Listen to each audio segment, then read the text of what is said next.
Bom, con- continuando a aula passada, nós estávamos com o objetivo de, ah, basicamente, desenvolver uma forma, certo? Uma forma para que pudéssemos determinar, determinar como a gente poderia criar uma tabela verdade um pouco mais, digamos, um pouco mais simplificada, se você tem algumas funções que não são necessárias, né? Então, no caso aqui, o que é que a gente estava olhando? No caso, a gente estava olhando para a conversão para de binário para BCD. Então, eu estou tentando aqui relembrar um pouco, né? A gente em BCD você codifica os números, os algarismos decimais de 0 até 9 nessa formatação de padrão aqui. E o que a gente ia querer fazer depois era acender um display de 7 segmentos. Era essa a ideia. Quando a gente faz isso, a gente observa que alguns dessas entradas, elas não, digamos assim, elas não, tanto faz, né? O valor delas tanto faz. Então, se o valor dessas entradas tanto faz, dependendo de como nós construímos nosso circuito, nós podemos usar elas como 0 ou como 1 poder para poder simplificar. O Vinícius está falando aqui que eu faltei iniciar a gravação. Eu estou gravando no OBS, mas quem quiser gravar no Teams, pode ficar à vontade. É porque geralmente eu gravo e depois eu gero um arquivo e eu coloco no YouTube. Mas se alguém quiser gravar, é muito bem-vindo, porque já aconteceu de eu tentar gravar e veio tudo preto porque eu não tinha feito a, assim, tem um fade, né, uma função fade no OBS que eu não liguei. Mas assim, até o momento parece que está tudo funcionando bem. Mas quem quiser gravar pelo Teams pode ficar à vontade, tá bom, gente? Então, voltando aqui, o que nós temos? Tem essas funções aqui que elas tanto fazem, tá certo? Ah, o que acontece? Se você coloca um bit 1 ou 0, vamos dizer, na entrada A, tanto faz, isso não é um problema. Tá certo? A função ela não tem o menor problema se for 0 ou 1. Então isso é muito bom, porque aí a gente vai poder escolher formas de simplificar esses circuitos. Então vamos lá, vamos ver como é que a gente faz isso na prática, né? Então, por exemplo, se você tem essa função aqui, né? No caso aqui de W aqui, né? O W basicamente, o que ele é, né? O W basicamente ele indica só se nós temos aqui, por exemplo, um número 8 ou um número 9, né? Basicamente é só isso que ele faz. A função dele é essa e depois ele retorna 0, tá certo? A gente tem esses outros bits aqui, por exemplo, para dizer o 1, né, que no caso seria o 8 ou 9, e os outros que tanto faz, né, que em inglês don't care, não é isso? Então, por exemplo, quando você estiver olhando para colocar esse sinal aqui em um decodificador, tem como esconder aquela barrinha do Teams que está aparecendo? Essa coisinha aqui, tem, acho que é o hide. Saiu, né? Desculpa, gente, mas fiquem tranquilo que na gravação, eu acredito que na gravação do YouTube fica bom, mas obrigado por chamar a atenção aqui. Então, é que quando a gente está olhando, né, esse número binário que a gente tem aqui, né? Que a gente tem? A gente tem um número binário, né, que pode ser qualquer um desses que aqui está, né, com essas entradas, e aí a partir daí nós. Aqui, ó, tem um legal aqui. E aí, a partir daí a gente pode gerar qualquer um outro algarismo em decimal. Mas digamos, por exemplo, só para título de ilustração, se a gente entrasse com todos os números aqui A, B, C e D iguais a 1, naturalmente não teria nenhum decimal correspondente, porque a gente estaria em hexadecimal. Aí, para esse tipo de conversor, aí o que ele faz? Tanto faz. Ele não acende nenhum desses bits, tá certo? Então esse aqui é o resultado da função. Muito bem, então vamos ver como é que nós implementamos isso aqui. Esse aqui é o que eu chamei de não acender nenhum deles, tá vendo? Então, quando o C de 0 até 6, significa que nós estamos acendendo os segmentos 0 até o segmento 6. Tá certo? Então, se é 1, ele está aceso, o segmento está aceso, se é 0, ele não está. Então, por exemplo, quando nós tivermos o C0,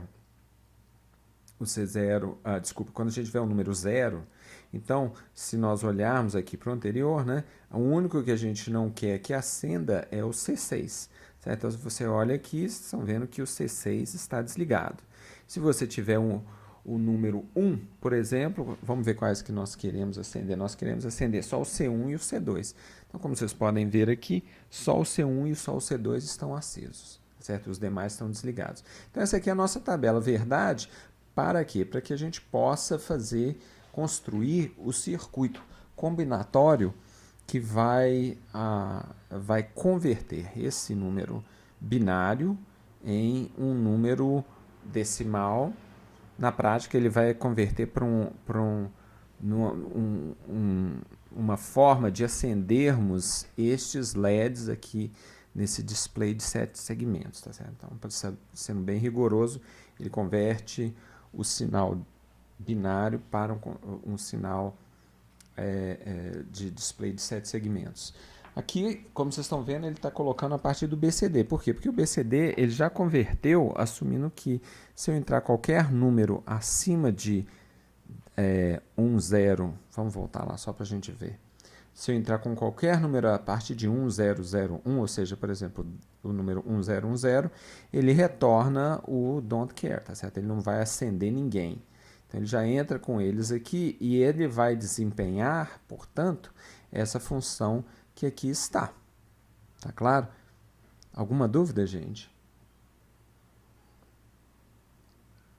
Relembrando um pouco só a comparação entre o BCD e o binário, tá certo? A gente discutiu da semana passada, né, mostrando que o código BCD ele requer 12 bits, tá certo? O código binário puro e apenas 8 bits para representar, nesse caso aqui, nesse exemplo, né, o decimal 137.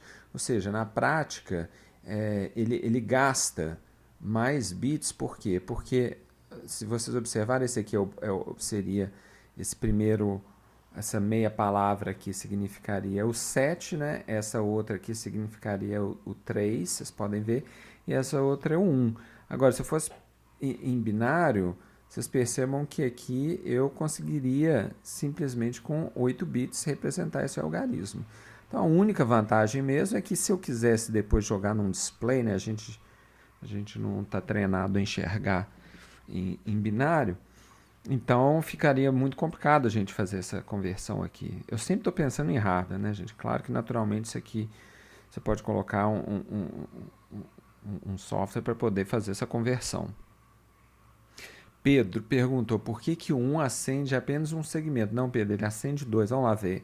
Aqui, ele acende o C1 e o C2. Olha lá, C1 e C2, todos os dois estão acesos. Tá certo? Então, vamos lá. Então, aqui tem uma caveat emptor, de latim, né? Assim, para dar um alerta a quem está escutando. Nós temos vantagens e desvantagens de utilizar o BCD. Vantagem é essa que eu falei, é muito similar ao sistema decimal. A gente só precisa guardar, né? Não sei se isso é uma vantagem, acho que para vocês isso não é nenhum problema. Lembrar o equivalente binário do decimal de número 0 até o 9. Na verdade é muito fácil, né? E as desvantagens é essa, né? Para mim a pior é dessas daqui, né? É muito difícil você fazer soma e subtração de BCD. Ela é muito complicada. E você está jogando a bit fora, né? Ele é pouco eficiente. Então sabendo disso, né? Que já que a gente não vai usar aqueles bits, então a gente tem aqueles bits de tanto faz. Por isso que eles chamam de tanto faz. E relembrando aqui as representações canônicas, né, do BCD incrementado por 1, tá certo? Então, qual que é o nome da função? Ela é BCD, ou seja, o 000 representa o número 0, incrementado por 1, ou seja, eu pego 1 e somo a este número, tá certo? Então, foi essa a função que a gente tá discutindo aqui. Tá claro, então, gente? Então, quando a gente olha aqui essa representação, vamos dar uma olhada quem que é o Z, tá? O Z era esse primeiro bit que está aqui. Então, você percebe que parece quase que é um bit de paridade, né? Porque quando é 0, quando é 2, não é isso? Quando é 4, quando é 8... Não, 4 estava... Tá. Peraí. Desculpa, é que eu estou olhando a coluna errada, né? Quando é 2, ele acende, né? Um bit de paridade, como se fosse isso, né? Quando se fosse o 4, quando se fosse o 6, e o 8, né? Então, como se fosse um bit de paridade, né? Esse Z. E aí, quando a gente olha, a expressão para ele é nada mais do que isso aqui. Então, relembrando, M0 é aquele min term, né? Aquele min term no qual a gente tem, no caso, A igual a 0, B igual a 0, ou seja, A barra mais B barra mais C barra mais D barra. E o M2 vai ser o A barra E. Né? Não falei mais, mas na verdade não é, né? É A barra e B barra e C barra e D barra. No M2 será o A barra, B barra, C, D barra. E assim por diante. O que é curioso é que agora a gente pode usar o objetivo aqui de comparar essas duas equações é que, se vocês lembram, aqui é o produto, desculpa, a soma de produtos, tá certo? Cada um desses termos aqui representam a soma de produtos. Enquanto que o de baixo é o produto das somas, ou seja, a gente faz um De Morgan, a gente chega aqui. Só que, se vocês se lembram, o resultado que a gente olha para cá, geralmente, ele dá 0, enquanto que o resultado aqui dá 1. Z igual a 0 e aqui Z daria igual a 1. Então, percebam que o D10, D11 e o D12, o D13, 14 e 15, eles aparecem em ambas as funções, sendo que, no caso dos minterms, né, do M2 até o M8, aqui aparece só M0, 2, 4, 6, 8, certo? E aqui nesse caso aparece só o max term, né? 1, 3, 5, 7 e 9. Por quê? Esses demais aparecem por quê? Porque eles tanto fazem, eles podem, isso que está querendo dizer, tanto faz, eles podem aparecer tanto nessa equação de cima dos minterms quanto na de baixo. E isso ajuda a gente na hora de fazer simplificações, certo? Então, o primeiro ponto que a gente quer fazer é o seguinte: primeiro a gente acha uma expressão, né, representando a soma de produtos, né, o que seja mínimo, ou produto de somas, tá certo? E nesse processo nós vamos explorar esses bits de tanto faz. Esse aí que é o objetivo. Subsequentemente, o que nós fazemos? Nós fazemos uma simplificação algébrica, tá certo? Então, o que é que nós vamos fazer aqui? A gente pega a expressão e, a partir de todos aqueles teoremas que nós estudamos, nós vamos poder encontrar formas algébricas de fazer isso. O único problema é esse daqui. Como é que você sabe que a gente conseguiu minimizar, né? É aquela história, ou seja, será que a gente achou na menor... Alguém botou um mudo para mim. Acho que alguém me colocou no mudo, viu, gente? Toma cuidado aí para vocês não me mandarem ficar quieto, que às vezes eu não presto atenção. Aqui eu vi a hora que entrou. Mas aqui, voltando aqui à aula, então essa simplificação algébrica, o problema é esse. Às vezes a gente não sabe a hora que nós chegamos na realização da expressão menor. Depois existem ferramentas, né, de CAD, né, para a gente fazer esse design, só que elas consomem, né, um tempo de computação muito grande. E existem métodos, você pode empregar métodos heurísticos, né? Método heurístico é que, vamos dizer assim, aqui ele está falando que é uma adivinhação com algum subsídio, né? Uma adivinhação educada, para que a gente consiga reduzir a quantidade de computação e ter uma solução um pouco melhor.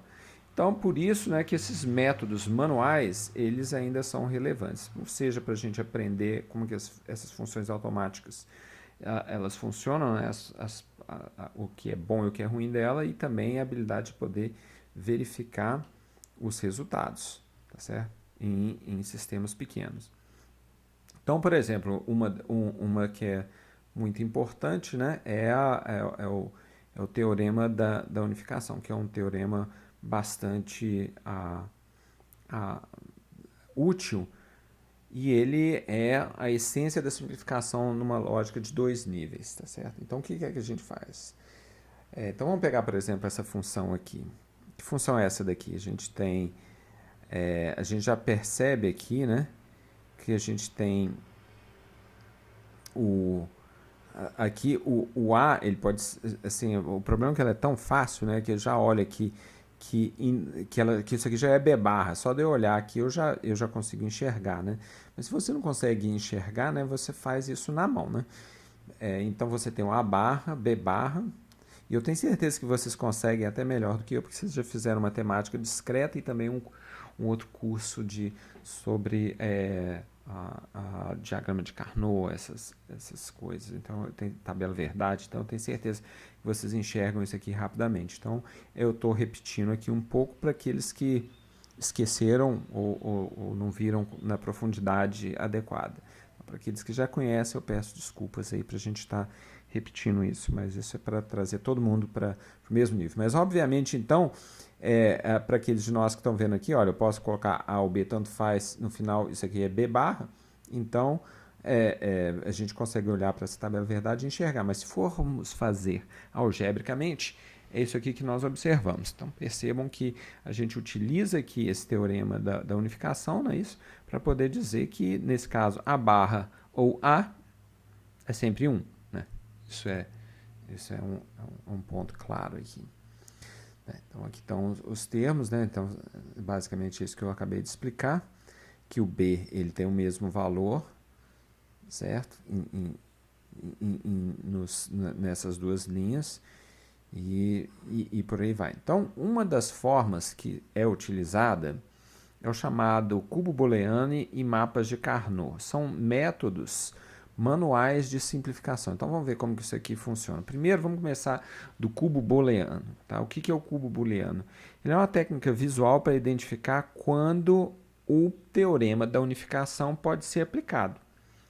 Ou seja, ele ajuda a gente a enxergar isso aqui numa tabela verdade, talvez um pouco mais complexa, né? Como essa tabela verdade aqui ela é muito simples, a gente consegue enxergar isso facilmente. Porque a gente está vendo que quando o B foi igual a zero mesmo que A mude sempre dá 1, então a gente já consegue enxergar isso com muita facilidade. Mas a partir do momento que vocês começam a colocar um número maior de variáveis, aí a coisa começa a complicar. Então vamos ver como é que isso aqui funciona. Então se você tem N entradas, você tem N menos a dimensão do cubo. Então, por exemplo, se eu tenho um cubo de N dimensões, tá certo? Então, por exemplo, se eu tenho... É até engraçado falar isso, né? Se eu tenho só apenas uma entrada, eu tenho um cubo de uma dimensão.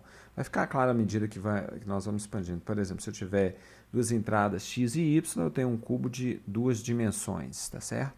E se for de 3, eu tenho esse cubo que está aqui. O de 4 é um pouquinho mais complexo. Desculpa se eu estou indo um pouco rápido, mas a forma como eles desenharam isso daqui, eles fizeram o seguinte.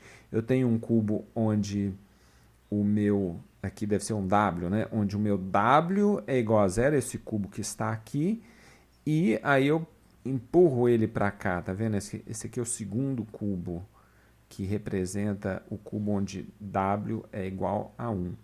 Então, esses aqui são os cubos que, a partir deles, nós vamos poder começar a fazer simplificações. Então vamos ver como é que isso aqui funciona. Neste caso aqui, que é um caso muito fácil, olha lá para vocês verem, vocês estão vendo que o teorema da unificação, o que, que ele faz? Na prática, ele combina duas faces em uma face maior. Por exemplo, aqui neste caso, vocês percebam que eu tenho dois pontos adjacentes, né? Ou seja, eu estou...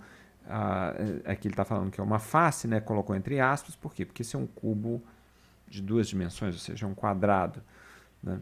Então, quando estiver igual a 1, tá certo? Então eu coloco aqui preto, né, nessa bolinha, então a gente percebe que aqui, essa função aqui, basicamente eu só preciso olhar nesta coordenada que aqui está.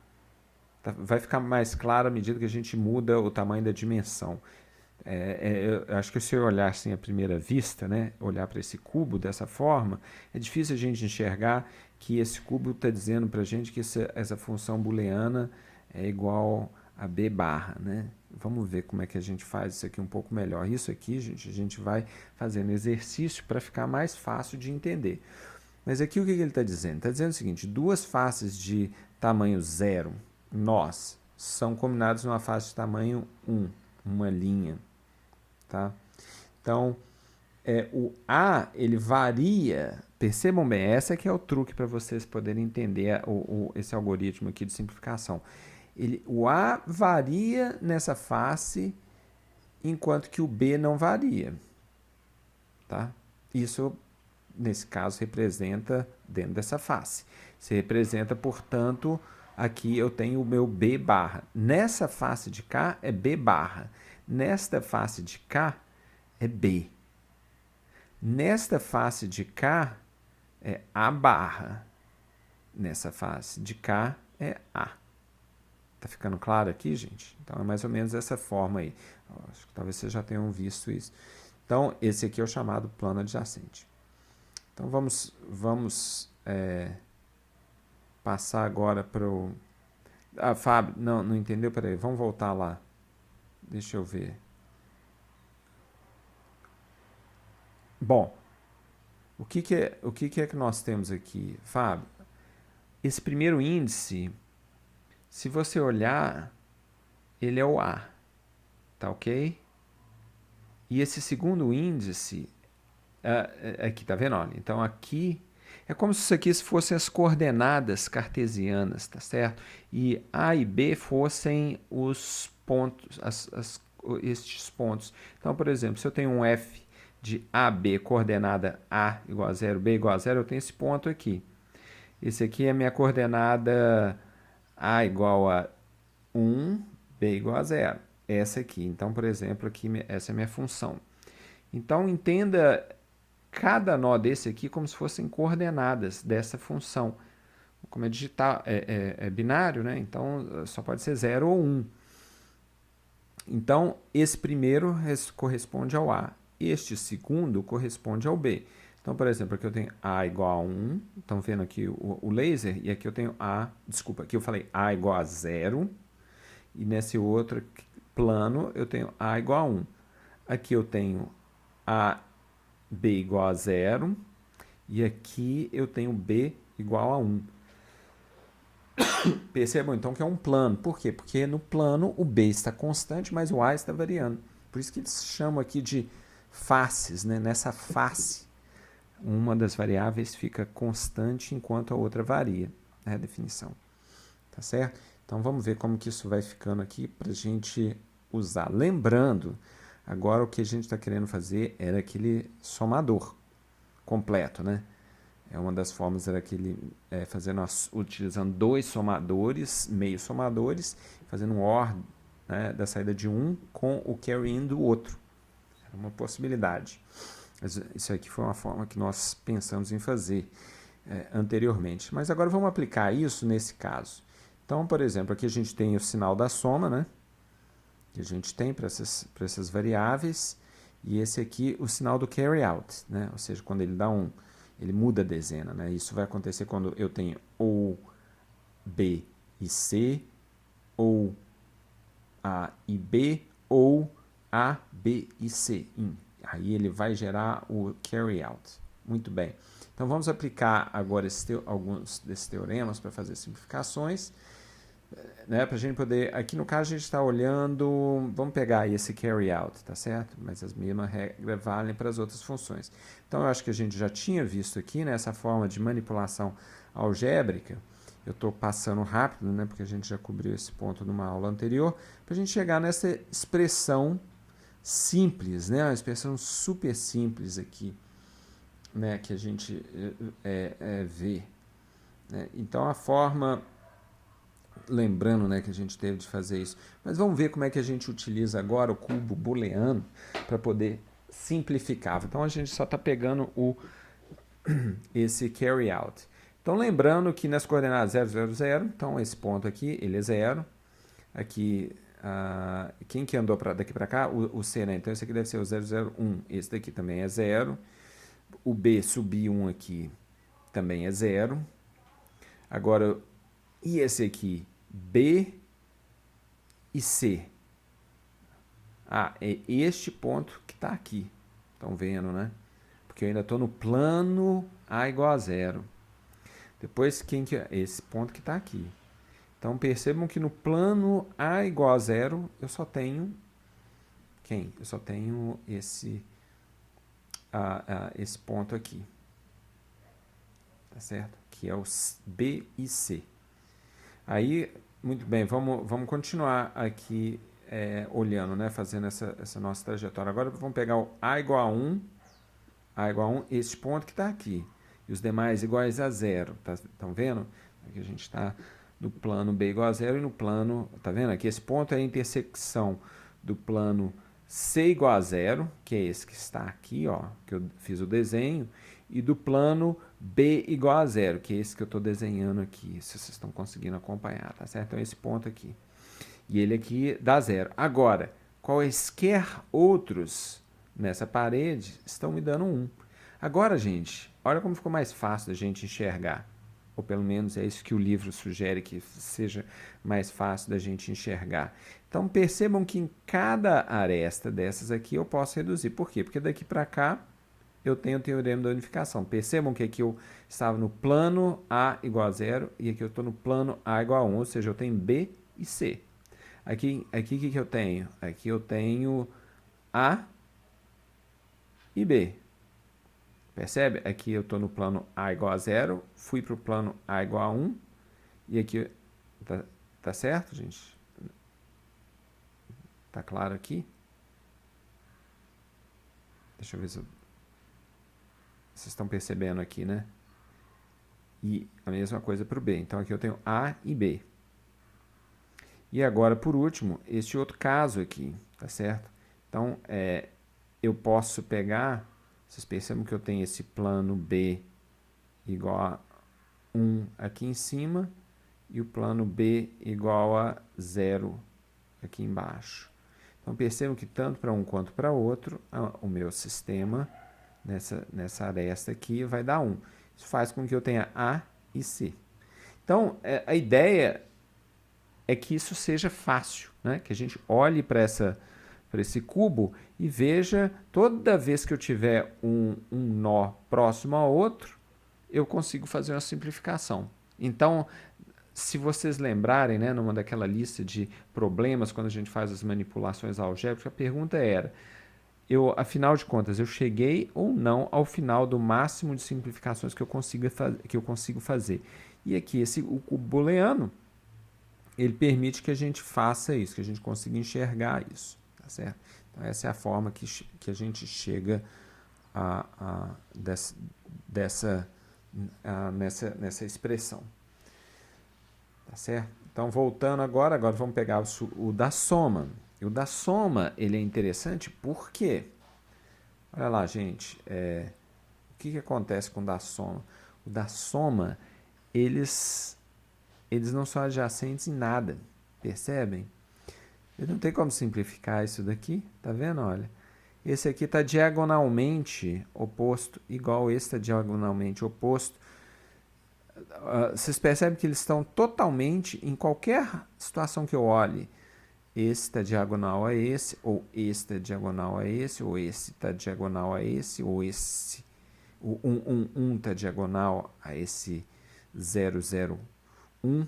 Então perceba que eles estão todos em diagonal, um com relação ao outro. Eu peço desculpas aqui se isso aqui não é angstrom, não, tá? Isso aqui é ou exclusivo. Então, na verdade, eu tenho um ou exclusivo aqui e então não tem como a gente simplificar, percebe? Na verdade, é essa daqui. Porém, quando você observa, então, nesse caso aqui, é uma observação que vocês podem fazer, quando eu tenho dois pontos aqui, ele diagonalmente opostos, não gasta muito tempo a gente perceber que se eles estão diagonalmente opostos, significa um ou exclusivo. Por quê? Porque eu mudei ambos os sinais de duas variáveis quando eu trafegar por essa face. Ficou claro? Vamos lá, deixa eu explicar isso de novo. Aqui eu tenho b igual a 1, a igual a 0. Inverto, eu quero b igual a 0, a igual a 1. Eu venho para cá. Então, esse aqui é aquele termo, né? A barra b mais b barra. Então, diagonalmente, na prática, porque eu mudei dois, né? Os dois, eu inverti os dois um com relação ao outro, né? Ele nos dá um ou exclusivo. Ficou claro, gente? Como que a gente usa? Agora a questão vamos passar agora para cubos de maior dimensionalidade, né? Maior do que a dimensão 2. Então esse daqui de novo, né? Por exemplo, aqui o que a gente tem? Vamos pegar, por exemplo, esse min-term de 4, 5, 6, 7. Vocês estão lembrados do que seria esse? 4, 5, 6, 7. Min-term de 4, 5, 6, 7. Quem que é o min-term de 4, 5, 6, 7? 1, 0, 0, 1, 0, 1, 1, 1, 0 e 1, 1, 1. É esse termo aqui que é essa faceta aqui. Tá certo? E ele basicamente representa o quê? Esse literal A. Por quê? Porque a gente está no plano A, tá certo? Você varia todo mundo aqui e não muda nada, apenas o A permanece igual a 1. Então, quando a gente olha aqui, esse min-term aqui nada mais é do que A. Então, aqui ficou mais fácil da gente ver, né? Como que isso aqui ficou simples. No caso aqui, eu queria que essa bolinha ficasse preta. Acho que eu não copiei o arquivo correto, não. Mas, enfim, esse daqui seria o caso onde ficou fácil da gente enxergar. Então, quando eu tiver 2, olha só, vamos pensar num negócio aqui. Se eu tiver 2 elementos, nesse caso do cubo, eu reduzo a dimensionalidade para 2 termos, tá certo? Se eu tenho 2 elementos. Ou seja, no caso aqui, eu reduzo o dimensão menos 1, tá certo? Então, isso aqui eu tenho 3 dimensões. Aqui, quando eu passei para cá, eu diminuí uma dimensão do cubo. Neste caso daqui, Arthur levantou a mão. Fala, Arthur. Ou escreve, como você preferir.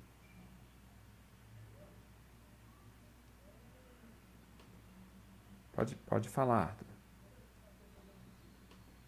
Eu acho que você estava só... Você apertou aí sem querer, não tem problema não. Bom. Deixa eu ver onde que eu estava mesmo. Então eu estava falando da redução de dimensionalidade. Basicamente é isso. Então, nesse caso aqui, quando eu estou numa aresta, eu consigo reduzir a dimensionalidade da expressão, né, que antes eu teria 3 variáveis, para 2. E agora, se eu tiver numa face, o que é que vai acontecer? É isso que vai acontecer. Eu vou conseguir reduzir em duas dimensões. Então, qual que é a regra aqui? Então, por exemplo, num cubo, né, de 3 variáveis, se eu tenho um ponto, né, ou seja, um nó único, ou seja, um min-term que eu não consigo, digamos, simplificar, eu tenho 3 literais. Se eu tiver 2 nós, como nós vimos ali anteriormente, né, a gente tem um cubo de uma dimensão, ou seja, a gente diminuiu a dimensionalidade daquele. Um cubo de duas dimensões é aquele que a gente acabou de ver, né? Um plano com 4 nós, dando apenas um literal. E no caso de 3 é quando aqueles 3 são iguais a uma única variável, né? A, B e C igual a 1. Ou seja, em geral, um subcubo de m dimensões dentro de um cubo de n sempre dá um termo de n menos m literais, tá certo? Entradas. Ou seja, se eu tenho um cubo de 0 dimensões, aqui eu tenho, de 3 dimensões, eu tenho 0 literais. Literal, né? Eu tenho 0 literais aqui, ou seja, porque eu já dou o resultado independente de A, B e C. Por outro lado, se eu tenho um cubo de 0 dimensões, n menos m, o número de dimensões desse subcubo, ele vai me dar quantas? Ele vai me dar 3, tá certo? Então, seguindo aqui, né, no próximo slide, o que é que nós temos aqui? A gente começa agora a falar do mapa de Carnot, né? O que seria um mapa de Carnot?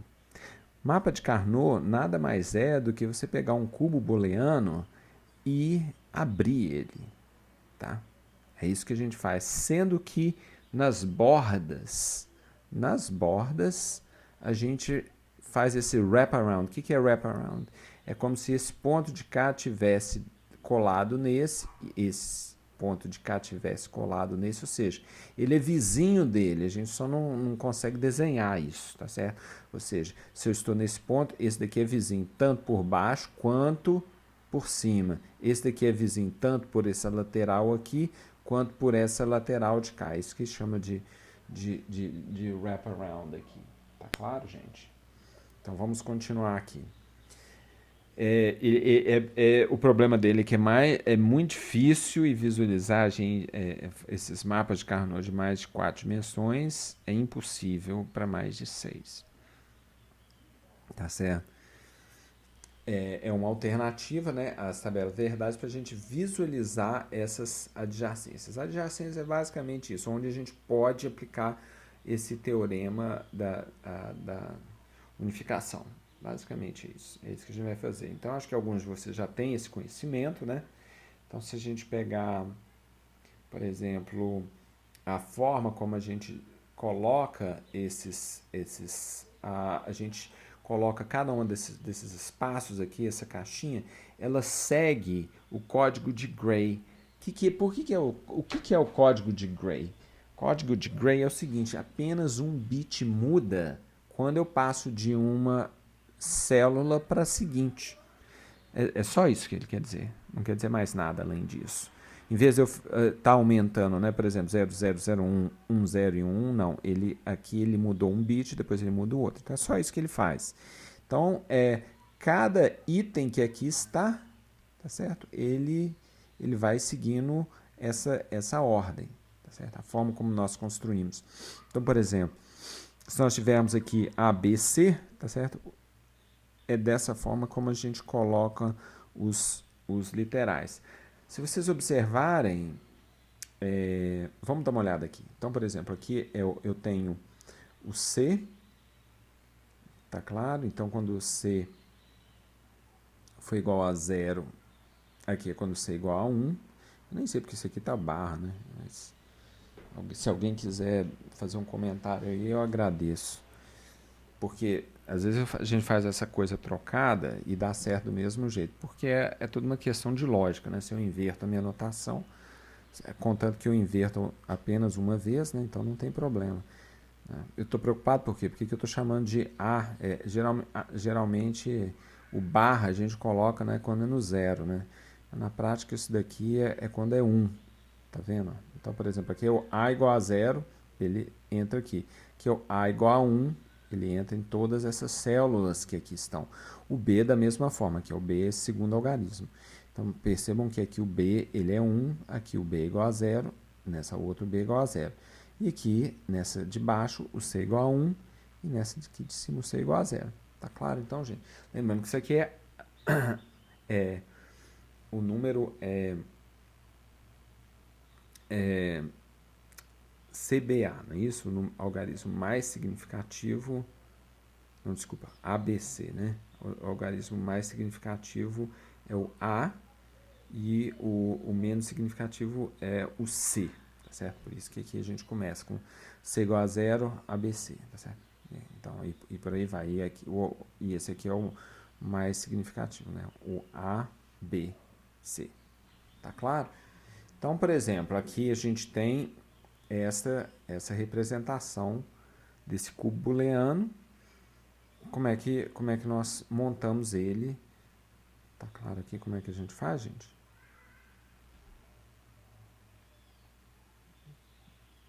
Então, esse ponto que aqui está, aqui é só para mostrar quem que são as adjacências.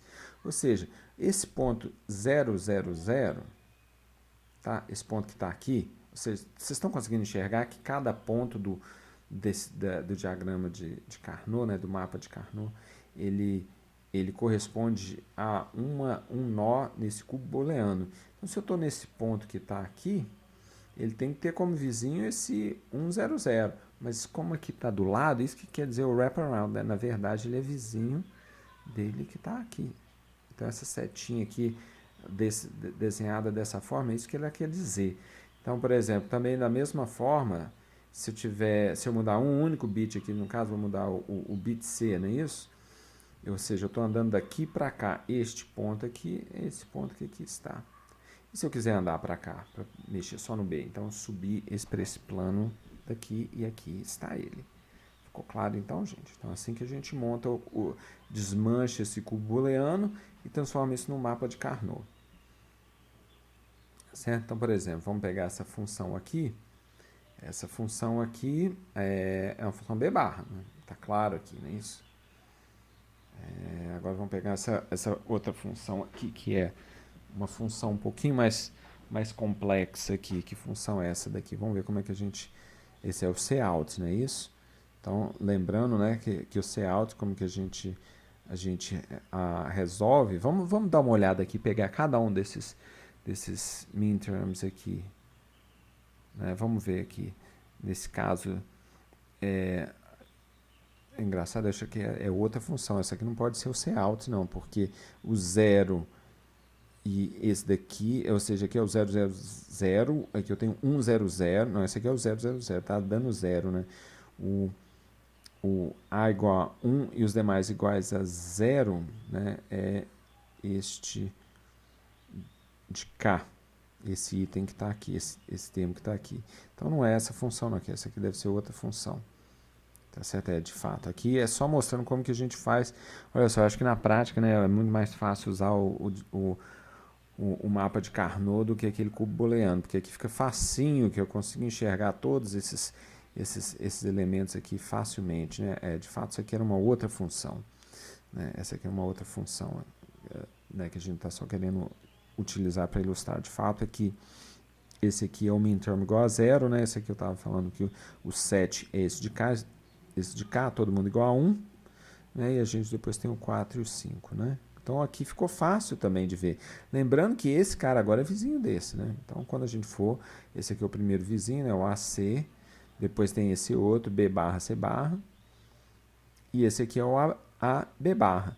Ficou claro aqui o que a gente está fazendo? Vocês conseguem enxergar que nós estamos andando na lateral desse cubo booleano? Então é isso que nós estamos fazendo quando a gente vai encontrando esses termos parecidos. E agora, olha que negócio interessante. Vocês estão vendo que é esse termo aqui, que termo? Esse que aqui está, olha, por exemplo, vamos pegar esse AB barra. Quem que é o AB barra? Esse cara que está aqui, ó. Por quê? Porque eu posso mudar o C e o AB barra não muda. Mas ele já estava representado aqui. Vocês estão vendo? Ele já estava representado por este termo e já estava representado por este outro termo.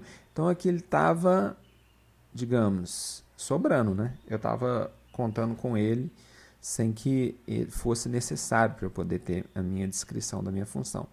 Então aqui eu observo graficamente que eu consigo eliminar essa função porque ela já estava contemplada. Isso é é uma dessas propriedades que a gente vai explorar daqui a pouco, tá certo? Então aqui, por exemplo, vamos pegar mais alguns exemplos. Aqui um exemplo igual a, tá certo? Muito fácil da gente ver esse. Esse aqui é aquele que a gente acabou de ver, né? Que a gente não considerou esse termo ali. Agora, gente, você pode pegar, por exemplo, olha aqui, um F barra, que nada mais é do que esse daqui, não é isso? Eu peguei esse daqui, peguei o F barra e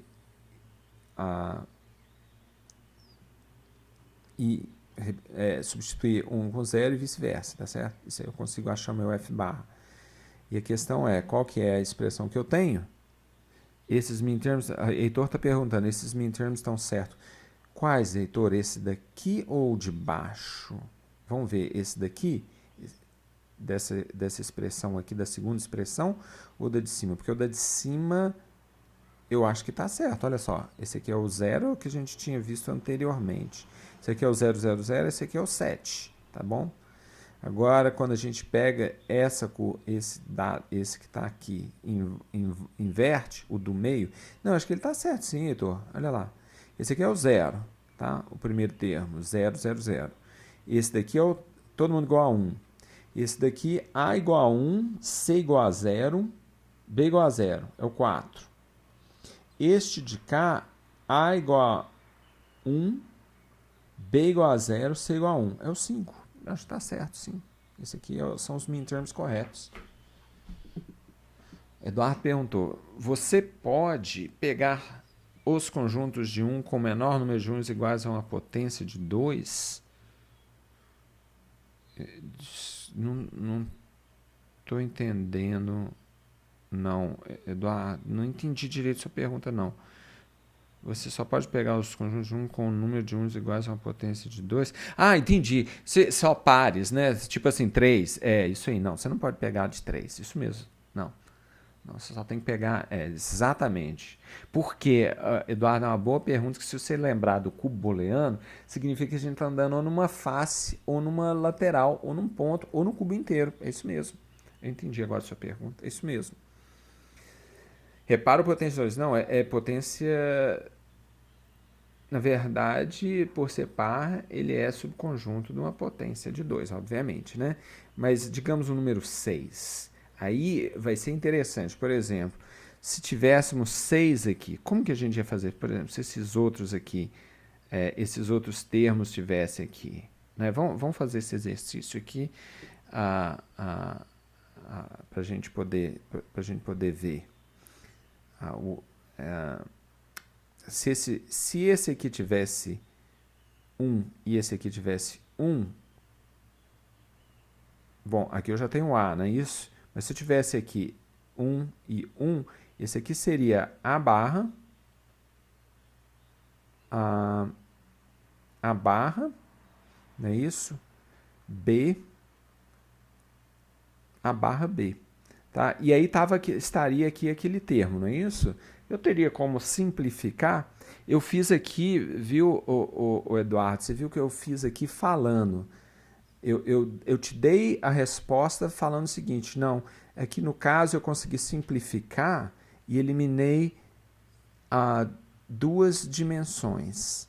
Aí você me perguntou, mas se for par, por exemplo, aí eu dei o exemplo, vamos dizer que eu tivesse 6. O que eu fiz? Neste caso, eu diminuí duas dimensões, aí eu passei para um só literal, e neste caso de cá, eu diminuí uma só. Aí eu fiquei com A barra B. Tá certo? Então, você vai agrupando em subconjuntos, né, que na verdade são os subcubos, né, que ele chamou, de forma que você vai eliminando cada subcubo por vez. Então, para você poder fazer esse tipo de simplificação, você de fato precisa estar em potência de 2, porque se você for simplesmente par, como o exemplo que eu dei, ele não poderia resolver, tá certo? O Heitor tinha perguntado aqui se 1, 1, 0 seria 6. Sim, mas onde está 1, 1, 0 aqui nesse min term aqui? Eu acho que ele não está aqui não, viu, Heitor? Ah, e a sua pergunta ali, nesse caso, né, o Eduardo, se enquanto o Heitor vai escrevendo, a pergunta que ele falou que parecia que estava faltando um midterm, que seria um zero. Eu não, ou talvez o termo de baixo mais à direita. Esse sujeitinho aqui, esse carinha aqui, eu acho que é um zero, não é? Vamos ver. Esse cara aqui, ele A igual a 1, B igual a 0, C igual a 1. Não, esse é o 5, Heitor. Esse é o 5. Esse cara aqui é o 5. Tá ok? Aí o Eduardo perguntou, se eu tivesse feito esse termo aqui, certo? Que eu incluí esses dois aqui. Aí eu teria A, B barra. E aí ele pergunta, desculpa, A barra B, né? Seria A ou A barra B. E aí a pergunta, se eu poderia fazer A ou B nesse caso. Não, acho que não dá para simplificar. Não dá? Eu não estou conseguindo enxergar, não, Eduardo. Eu estou fazendo aqui a coisa de cabeça. Não estou conseguindo enxergar isso não. Pode ser até que você tenha razão, mas essas coisas eu tenho que fazer na mão mesmo para poder enxergar. Né? Mas você está querendo dar mais um exemplo? Isso aí, o Eduardo está escrevendo um mapa de Carnot onde todos esses elementos aqui, exceto estes dois aqui, são zero. E ele está falando, eu faço um quadrado aqui e eu faço um outro quadrado aqui. Sim, exatamente. Aí você chega A ou B. Exatamente. Você conseguiu fazer isso aqui mais simples do que eu desenhei. De fato, eu desenhei o A ou A barra B, mas você deu uma solução mais inteligente que seria, eu pego um outro que está aqui, ainda que eu sobreponha, eu estou eliminando. No final das contas, é isso que a gente quer mesmo, viu, Eduardo? Então, a gente quer diminuir o número de literais, porque literais significa fios. E produtos e somas significam portas. Então, é isso que a gente tem que dar um jeito de limpar ao máximo. Tá? Neste caso aqui, o F bar, etc. Lembrando, gente, toda vez que a gente vê uma tabela verdade cheia de 1, vamos pensar nesse caso aqui que o Eduardo falou agora. Se você está vendo uma tabela verdade, né, um mapa de Carnot desse aqui, vamos dizer, todo mundo aqui é 1 exceto C. Uma forma também, Eduardo, você pode pensar o seguinte, é lembrar de Shannon, né? Como que é lembrar de Shannon? A entropia está baixa aqui. Por quê? Porque está ficando quase igual todo mundo, igual a 1. Mas aqui você está percebendo que eu estou tentando abraçar um monte de gente aqui. O que eu posso fazer? Eu inverto e inverto de novo. Como assim? Eu posso falar o seguinte, eu vou pegar só esse cara aqui. Isso aqui faz sentido que eu estou falando? Não, acho que não faz sentido não, gente. Eu estou viajando aqui. Vocês desculpem. Na verdade, a gente quer uma... Isso era se fosse fazer um Maxter. Eu dei uma viajada aqui. Mas a verdade é essa. Se vocês estão vendo muito 1, tem baixa entropia. Significa que vocês conseguem representar com um menor número de gates e de fios. Tá certo?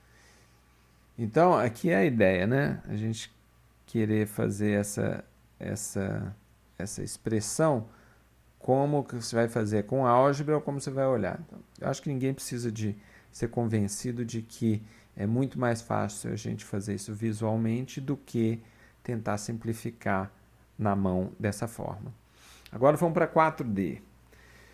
Vamos para 4D. Por quê? Porque logo, logo a gente já quer chegar lá naquele BCD. Isso aí que a gente quer chegar, né? Então vamos pegar esse caso aqui e se vocês olharem para essa expressão aqui, vocês vão lembrar que isso aí tá com a cara... Não está com a cara dos tanto faz, não, porque não tem nem o 12 nem o 13 ali, tá? Não tem nem o 12 nem o 13. Mas vamos pegar essa aqui só para a gente ilustrar. Então, olha só, na hora que a gente começa a popular o cubo booleano, olha aqui, de cara eu já estou vendo que essa turma toda aqui dá igual a 1. O que significa isso? Significa que esse primeiro bit aqui, ó, ele tanto faz, tá certo? Ele pode ser eliminado aqui. Tá claro, gente? Cadê? Deixa eu explicar isso olhando para cá. Tá certo? Eu tenho, qual que é essa função aqui? Essa é a função, quem que é essa aqui? Eu tenho C igual a 1, tá todo mundo aqui. Aqui eu tenho esse aqui é a função D, esse cara aqui é o D, tá certo? Essa turma toda que está aqui em cima é o D.